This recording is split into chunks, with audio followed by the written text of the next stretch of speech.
Friends, हम सभी जानते हैं कि प्रकाश एक ऊर्जा है। तो फ्रेंड्स, देख लेते हैं कि इसको कब कब कहाँ किस किस रूप में अध्ययन किया जाता है। तो परावर्तन और अपवर्तन को हम जब भी अध्ययन करते हैं तो उस समय प्रकाश को किरण मान के अध्ययन करते हैं, और विवर्तन और ध्रुवण का जब अध्ययन करते हैं तो उस समय प्रकाश को कण मान के अध्ययन करते हैं।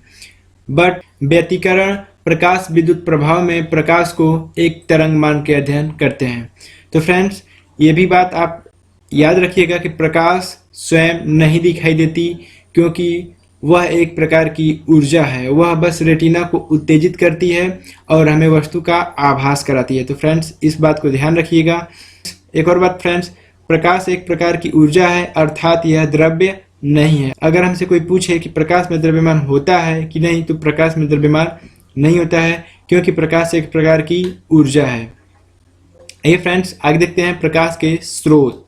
तो फ्रेंड्स, जहाँ से प्रकाश उत्पन्न होता है उसे प्रकाश का स्रोत कहते हैं, जैसे सूर्य, विद्युत बल्ब, लालटेन, एलईडी इत्यादि। जैसे फ्रेंड्स, सूर्य से हमें प्रकाश मिलता है और बल्ब से ही या सीएफएल या एलईडी से भी हमें प्रकाश मिलता है। तो फ्रेंड्स, यहाँ पे एलईडी और बल्ब ये सभी प्रकाश के स्रोत हैं। तो फ्रेंड्स, ध्यान रहे, जिनसे जिनसे प्रकाश स्वयं उत्पन्न होता है वो प्रकाश के स्रोत कहलाते हैं। यहाँ पे और एग्जाम्पल अगर लिया जाए तो मोमबत्ती हुआ, लालटेन, बहुत ऐसी चीज़ें हैं फ्रेंड्स जो स्वयं प्रकाश को उत्पन्न करती हैं और वो प्रकाश के स्रोत कहलाते हैं। अब हम बात करते हैं प्रदीप्त वस्तुएं की। तो प्रदीप्त वस्तुएं स्वयं के प्रकाश से प्रकाशित होती हैं, अथवा प्रदीप्त वस्तुएं स्वयं के प्रकाश से हमें दिखाई देती हैं, जैसे सूर्य, विद्युत बल्ब, एलईडी इत्यादि। फ्रेंड्स, सूर्य भी हमें स्वयं के प्रकाश से वो हमें दिखाई देता है, क्योंकि सूर्य से प्रकाश की किरणें हम पे आती हैं, जिसके वजह से हम सूर्य को देख पाते हैं। वैसे ही फ्रेंड्स, एलईडी में भी उसी तरह से होता है।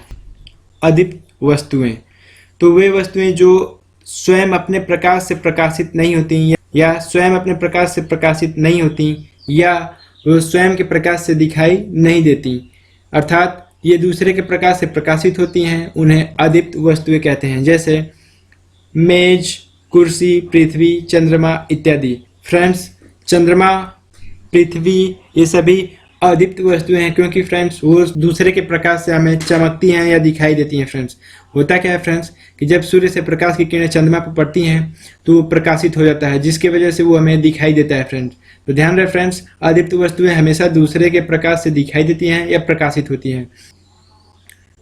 फ्रेंड्स, इसी प्रकार Mercury, Venus, Earth, Mars, Jupiter, Saturn, Uranus, Neptune ये सभी फ्रेंड्स अदीप्त वस्तुएं हैं, क्योंकि ये सभी सूर्य के प्रकाश से ही प्रकाशित होती हैं या सूर्य के प्रकाश की वजह से ये हमें दिखाई देती हैं। तो फ्रेंड्स, कुर्सी, टेबल, पेपर, पेन, दीवार ये सभी अदीप्त वस्तुएं हैं। फ्रेंड्स, आइए फ्रेंड्स आगे बात करते हैं।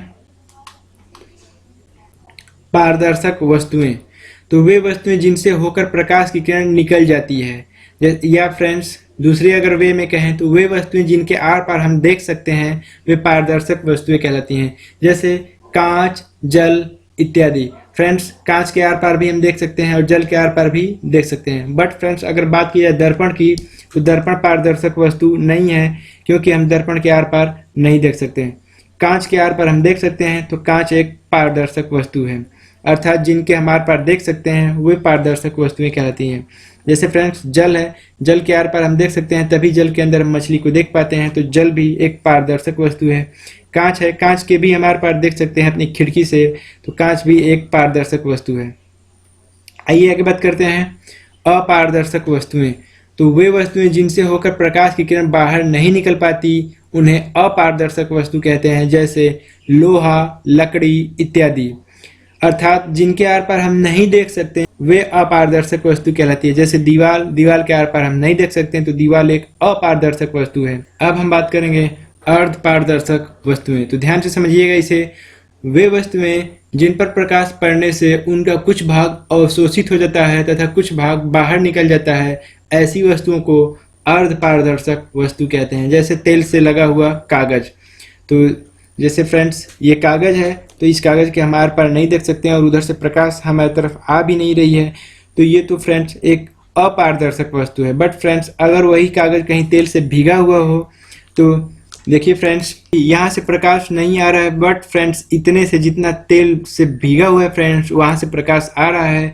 तो फ्रेंड्स तेल से अगर भीगा हुआ कागज है तो उसे अर्ध पारदर्शक वस्तु कहते हैं। अब हम बात करते हैं कोई वस्तु हमें क्यों दिखाई देती है। तो अंधेरे में रखी वस्तु को हम ठीक से नहीं देख पाते हैं, बट अगर वही वस्तु सूर्य की उपस्थिति में हो तो सूर्य की उपस्थिति में आने से सूर्य से आने वाली किरणें उस वस्तु पर पड़ती हैं, जिससे वो वस्तु प्रकाशमय हो जाती है। तो होता क्या है फ्रेंड्स कि सूर्य से आने वाली किरणें उस वस्तु से टकरा कर पुनः वह किरणें हमारे आँख तक पहुँचती हैं, जिसके कारण वो वस्तु हमें दिखाई देती है। तो फ्रेंड्स यहाँ होता है प्रकाश का परावर्तन, और प्रकाश के परावर्तन के ही कारण हम किसी वस्तु को देख पाते हैं। तो फ्रेंड्स याद रहे, कोई वस्तु हमें प्रकाश के परावर्तन के कारण ही दिखाई देती है। तो फ्रेंड्स उम्मीद करते हैं ये वीडियो आपको अच्छी लगी होगी और सब कुछ आपको समझ में आया होगा फ्रेंड्स।